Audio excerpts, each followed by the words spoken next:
Bagaimana mengakomodasi kebutuhan perkembangan, gaya belajar, pengetahuan sebelumnya, dan minat peserta didik sambil tetap menjaga arah pembelajaran pada tujuan. 1.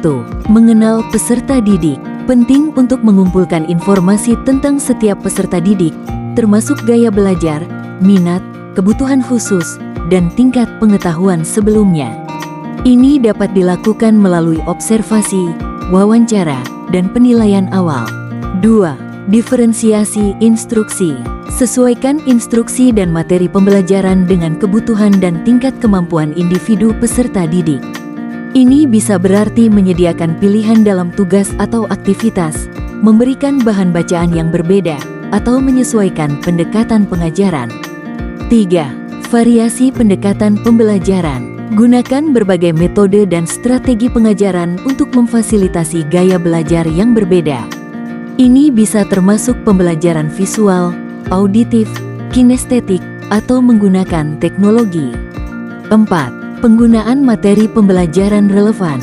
Memilih materi pembelajaran yang relevan dengan minat dan pengalaman sebelumnya peserta didik dapat meningkatkan keterlibatan dan motivasi mereka.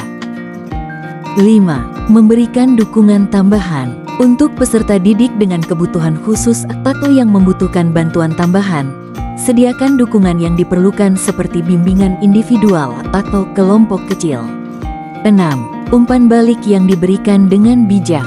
Berikan umpan balik yang spesifik dan konstruktif kepada peserta didik secara teratur. Hal ini dapat membantu mereka untuk melacak kemajuan mereka dan memperbaiki kelemahan. 7. Kolaborasi dengan rekan sejawat. Diskusikan strategi dan teknik yang efektif dengan rekan sejawat untuk memperoleh sudut pandang dan saran tambahan dalam mengakomodasi kebutuhan peserta didik. 8. Evaluasi dan penyesuaian. Lakukan evaluasi secara berkala terhadap pengalaman pembelajaran peserta didik dan sesuaikan pendekatan pembelajaran sesuai kebutuhan dan tanggapan mereka.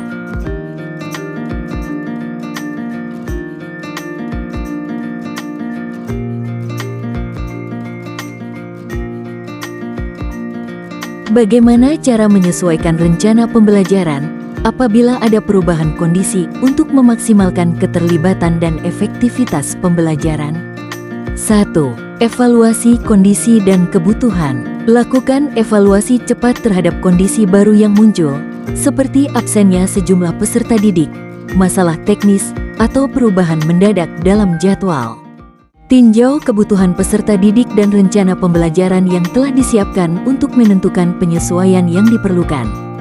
2. Kolaborasi dengan peserta didik. Libatkan peserta didik dalam proses penyesuaian rencana pembelajaran. Diskusikan dengan mereka tentang bagaimana mereka ingin belajar dalam situasi yang berubah dan apa yang mereka butuhkan untuk tetap terlibat.